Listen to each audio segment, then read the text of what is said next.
Mes chers étudiants, bonjour et j'espère que vous allez bien. Donc voici une présentation vidéo sur le framework Symfony qu'on va étudier tout au long de ce semestre. En fait, ce que je vais présenter dans cette petite introduction, c'est qu'est-ce qu'un framework Symfony, quels sont les avantages de l'utilisation de ce framework Symfony, qui utilise ce framework Symfony et quels sont surtout les prérequis pour pouvoir travailler avec. Voilà, donc je vais présenter la suite. Donc un framework Symfony, c'est un cadre de travail. Donc un cadre de travail, donc c'est comme il s'agit d'un bureau. Donc des outils pour pouvoir travailler aisément et qui va faciliter la vie d'un informaticien. En fait, on peut dire que ça ressemble un peu à une boîte à outils, on va parler après. Le framework Symfony, c'est un open source, côté serveur bien sûr. Il est basé sur le langage PHP. On va installer et travailler avec le Symfony version 4.4 et ça exige une version 7.1.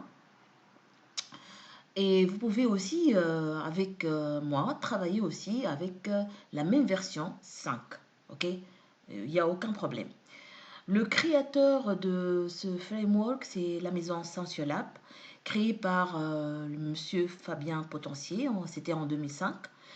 Au début, ça a été la version 1, maintenant on parle de la version 5.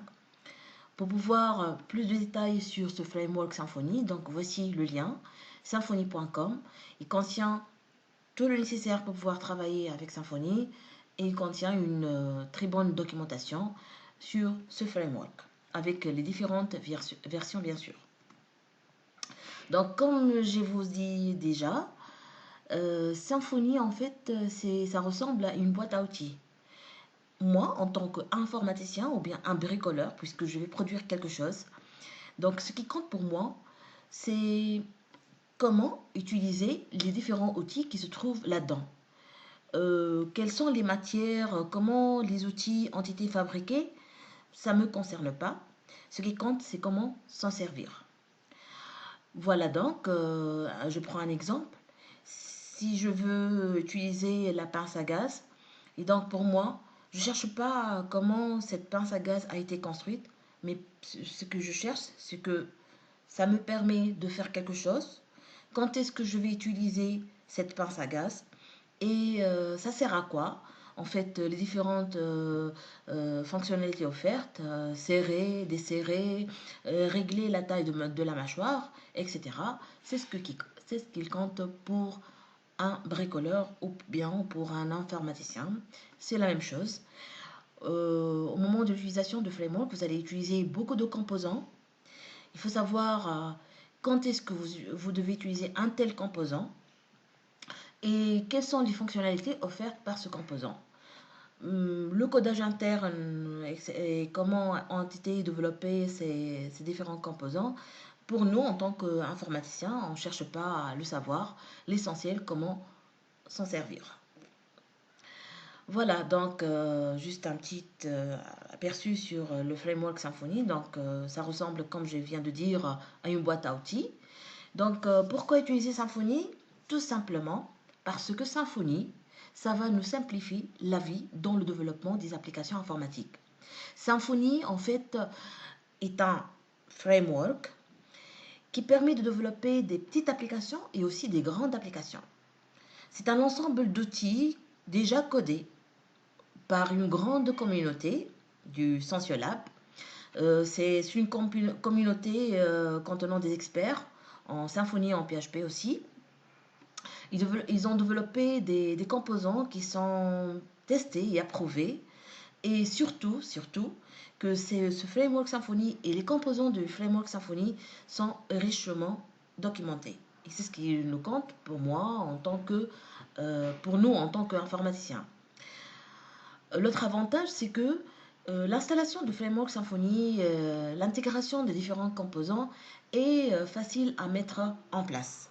et rapide aussi, grâce à un outil Compose et aussi à l'aide du système Flex du Symfony pour la version 4 et aussi pour la version 5. Donc pour résumer, c'est un ensemble de composants qui facilite la vie d'un développeur. Ça lui permet de développer des applications de différentes tailles, des applications correctes, puisque il est basé sur une architecture MVC.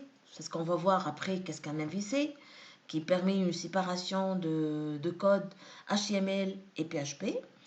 Il est adapté, comme je viens de dire, aux grandes et petites applications et surtout réalisé par une communauté. Et la documentation est très riche de ce framework. Et vous allez trouver, vous avez des lacunes, des difficultés dans quelques parties, vous allez trouver rapidement les réponses puisque on aura une documentation très riche et on aura aussi des forums qui travaillent en dessus. En un mot, ça sert à ne pas réinventer la roue. Donc, au lieu de passer toute une semaine à développer une bibliothèque ou bien un composant ou bien un module, et alors là, je vous invite à chercher si le composant existe ou non. Et donc, nous, en tant qu'informaticiens, on va jouer le rôle d'un intégrateur. Pour construire une application, toute ma concentration, ça sera sur la partie métier, c'est-à-dire le modèle, c'est-à-dire les classes qu'on a besoin, les données qu'on a besoin pour fabriquer quelque chose. OK? Et tout le reste, ça va être généré par le Symfony. Donc, faciliter le travail en équipe, puisque dans Symfony, en suivant la démarche ou bien le travail selon le modèle MVC, on aura des équipes qui vont se concentrer sur la partie modèle, ok, la base de données, la récupération des données, etc., la fabrication des résultats, et d'autres qui vont se concentrer sur la présentation de ce résultat sur le navigateur. On appelle ça bien sûr la partie template. La sécurité, oui. En fait, vous allez remarquer, surtout avec au niveau du template, que le framework Symfony est immunisé déjà. Donc, c'est plus sécurisé que travailler avec un langage natif PHP. Qui utilise Symfony? Comme vous le voyez, donc Yahoo utilise Symfony. Dailymotion, c'est kiff. Open Classroom a été construite avec Symfony, TF1, 20 minutes, Telexpress, et la liste est longue. Voilà, donc on va passer directement à connaître en fait les prérequis pour pouvoir travailler avec Symfony. En fait, 3 choses qu'il faut connaître pour pouvoir utiliser Symfony. Déjà, on connaît l'orienté objet, PHP, mais je sais bien que vous ne connaissez pas le namespace, qu'est-ce qu'un espace de nom, donc c'est ce qu'on va apprendre dans les présentations suivantes. Qu'est-ce qu'un MVC? Je vais vous expliquer l'MVC. Le principal intérêt de cette architecture, c'est la séparation entre code HTML et code PHP. Voilà donc ce que vous allez trouver dans les présentations suivantes. D'abord, une présentation pour vous présenter qu'est-ce qu'un MVC. Et puis, troisième présentation plutôt, vous expliquer l'utilisation et l'importance des espaces de nom. Et puis, on va passer à l'installation et la configuration de notre framework Symfony. Donc, je vous invite à voir la présentation suivante MVC. Merci.